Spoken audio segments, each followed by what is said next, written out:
guys, and welcome back to the Ride Bike Waxing and UK One Wheel channel. So, something completely different today. I'm going to be out on the one wheel tomorrow, hence why it's on charge. So we're going to be ripping up the trail, so keep tuned for that one. That'll be coming in the next couple of days. So, yeah, rocking my new hoodie. Looking good, looking good. If you haven't checked out this video, I'm going to put this video for my last trail ride in the description below. But something, as I said, is completely different. I'm actually going to retile my kitchen. Now, never really done that before, so that should be a very interesting day ahead of me. So, stay tuned. I'm going to pop some time lapse on, hit some music, and let's see if it's a successful day or not.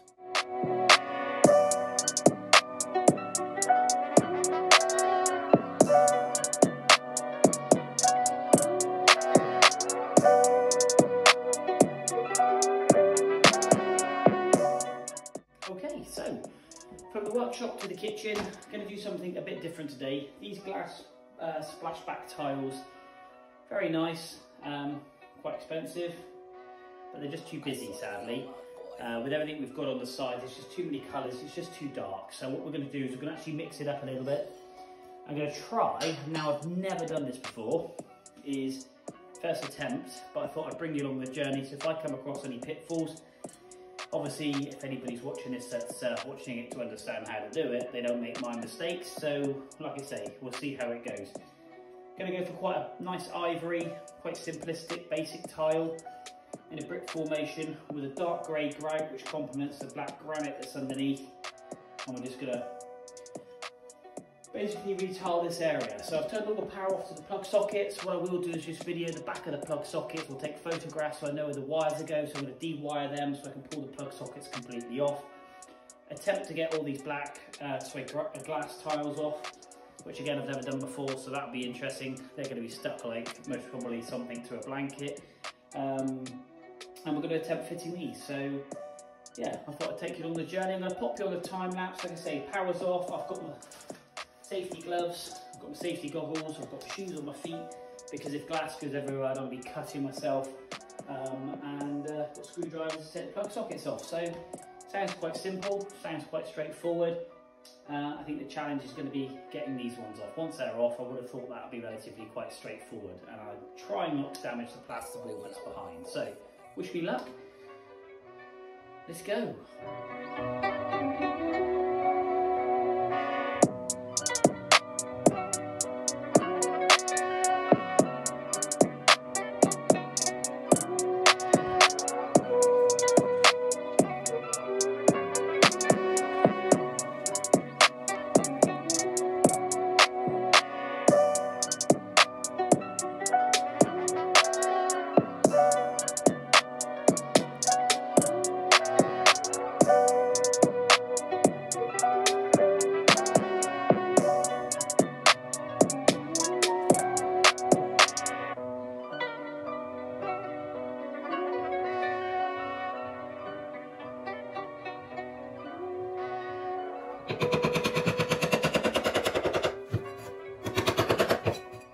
Now they're on a mesh, so it is making it a little bit easier because it keeps them together. I found the chisel was taking too much gouges out of the plasterboard, which I'll fix, and a wallpaper scraper, albeit that I'm annihilating the end of it. That seems to be the best tool for the job so far. So wallpaper scraper, I've got a secondary one, chisel for the hard bits. I think the hardest bit was actually getting started, but yeah, it's quite therapeutic to be honest. But definitely need glasses, safety glasses. The glass is splintering everywhere, as you see.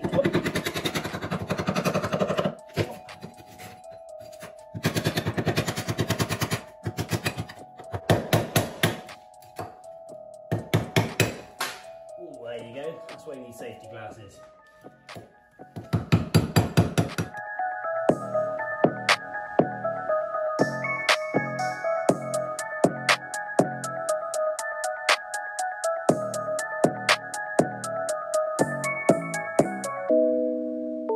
So definitely a top tip.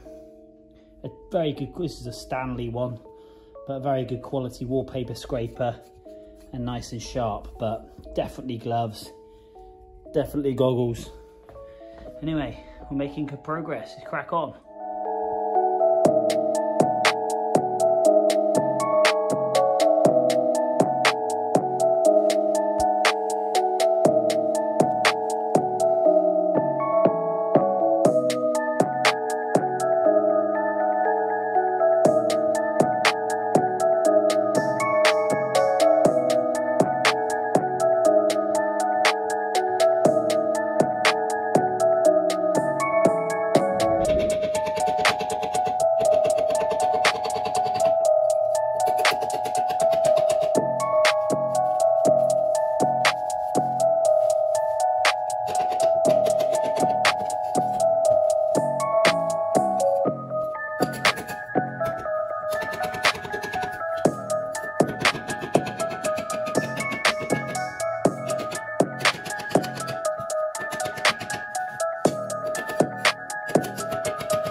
we have now used a wallpaper scraper.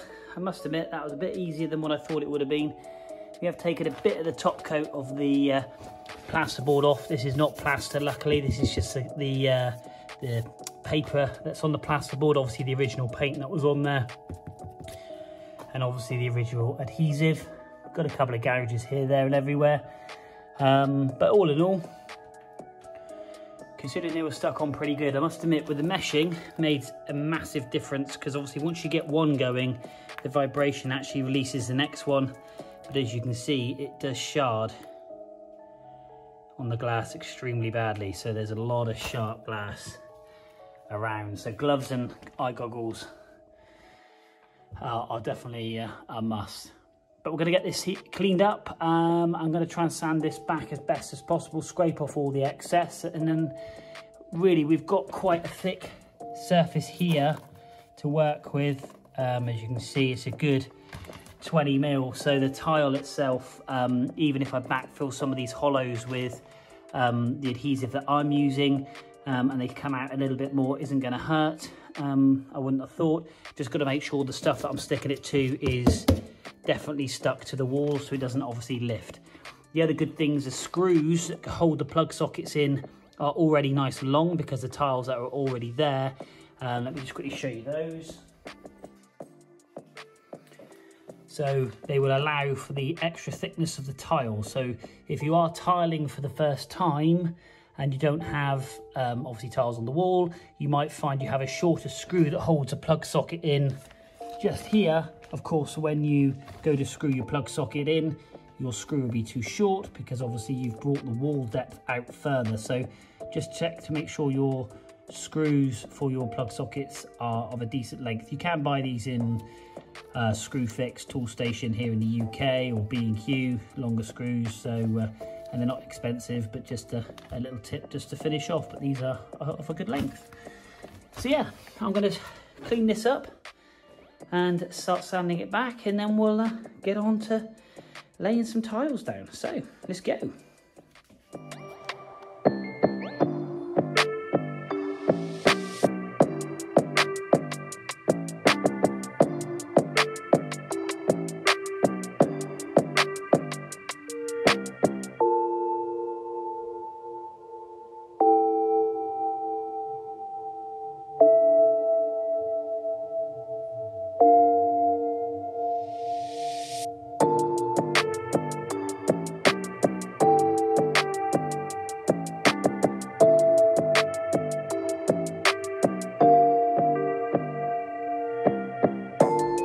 OMG, I was using this, and this was sat there because I was going to use a sanding disc.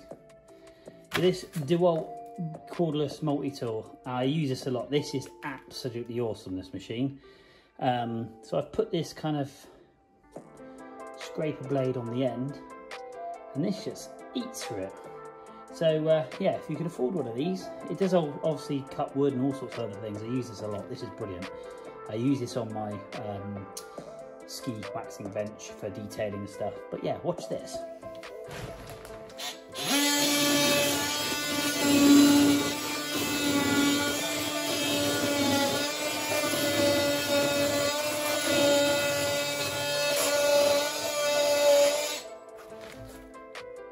How cool is that? Look how quick it is.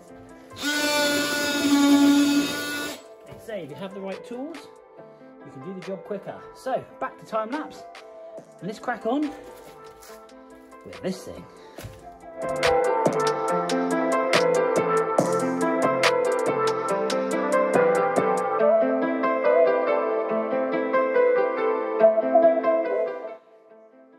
Now, as the Goon Squad would say, if you follow them on YouTube, dang son, that is so much cool. It is so smooth. So smooth compared to that. We have that, and that to that. So yeah, what a tool. Absolute must. If you can get it, you can obviously use it for other things, but that is all the residue of the adhesion. Spinning over here. This is nice and smooth. So anyway, let's get on, put you back on time lapse. Let's get this bit done, this bit, and this bit, and then we're on to tiling. Yippee!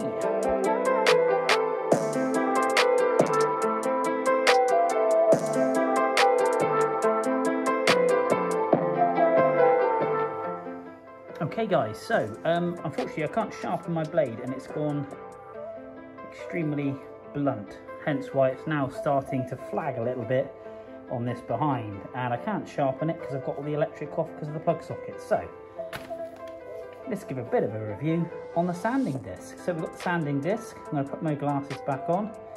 I'm steaming up big time, but anyway, I'm going to get this on that and see how that does. So let's go.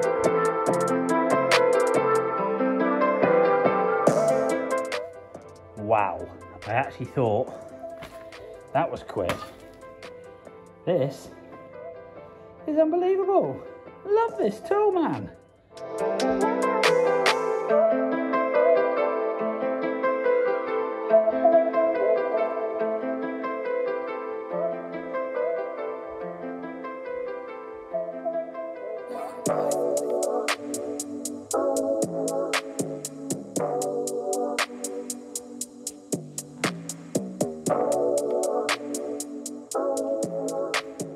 Okay, so extremely dusty, but we've got that surface looking mint. That sanding device on this Dremel is absolutely phenomenal. If you're doing tiles and you want to take tile grout out, that is the machine to use. But make sure you got your windows open, make sure you're wearing a mask, because look at that inside there, it is minging. So yeah, kind of wish I'd done that over here, but unfortunately these bits here is what came off with the tiles. I couldn't sadly stop that, and what I've had to do is do cut lines. So when I've pulled the paper off where it's got stuck to, which was about here, I've then ripped it to that extra bit, so I know this bit here is then stuck. So we're going to get on now and tidy up again, and then start laying some tiles. Again, never really done that before neither, so so far so good, fingers crossed. Let's just keep going. Okay guys, so now all nice and clean. Cleaned down all the granite splash back there, and we're going to go for kind of like a herringbone effect. So I'm going to mark these up and just put a pencil line in these end ones, just so because obviously we'll be cutting that off. So we're going to start full, half full, and then that should technically then be able to bleed across the wall. We're going to go 3 high, 1 2 3, and that should bring us just above this line, the dirty line. I'll have to paint all of that anyway, so that won't be a problem. I've got some 3mm spacers. Again, I've never done this before, so this is going to be interesting. I suppose you stick them in that way around you. Well, I can't do that, so I'll have to stick them in that like that maybe. I don't know. I'll work it out as I go along. Can't be that difficult.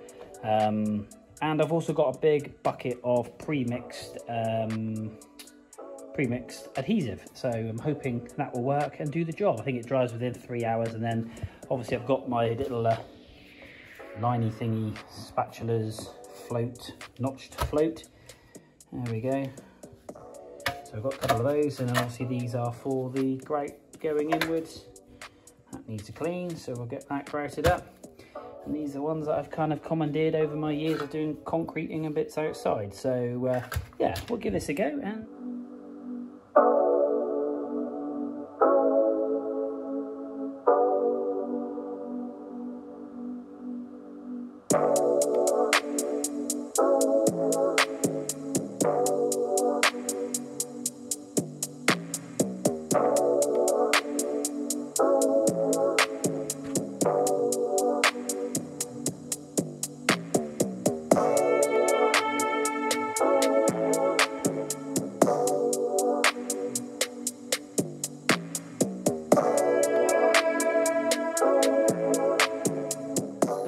so we're getting there. I'm just going to do a lot of cutting now.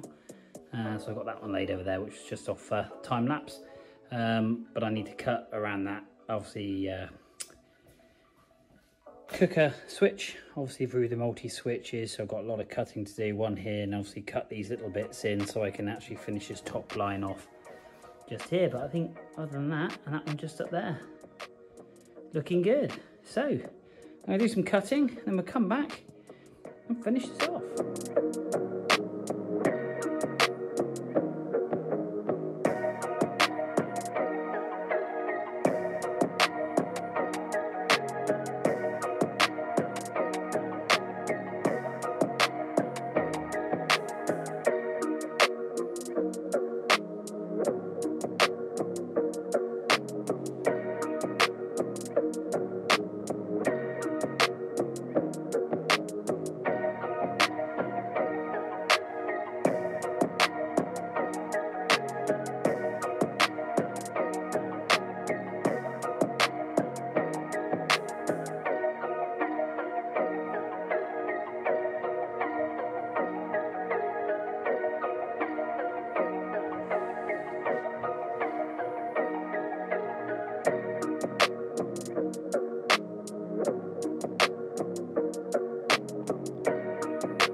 So, we have finally finished all the tiles. Whoopee! All in, that back corner was a bit of a pain because obviously it was the wall was very bent when it was coming out, but around the plug sockets also, we've managed to get that capping rail in just here and just there, which managed to save off the last one, which was quite cool. And now contemplating, do I do this bit here? So, let's have a think. Looks good though. Okay, so pulled out all the little trim more spaces. Just got to clean these tiles up now, let it dry, obviously grout it, fit the sockets. Got good clearance on all the sockets, which is good, so we shouldn't have any issues with that. I have actually offered those up so that I know that they do engage and then go in the hole like so, which is all good. Lines up with the hole, so that's behind the microwave anyway, and then the same with this one.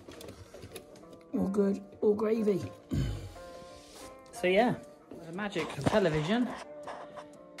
Here we go. It's all finished. Wow, I am so happy how this has turned out. I think you'll agree, obviously it adds a lot more light and obviously depth to the counter. And obviously the tiles themselves, I think, look fantastic with that black grout. So, thanks for tuning in. Keep tuned in though for other things on my channel. Don't forget, hit that subscribe, hit that like button. But until next time, I'll see you soon.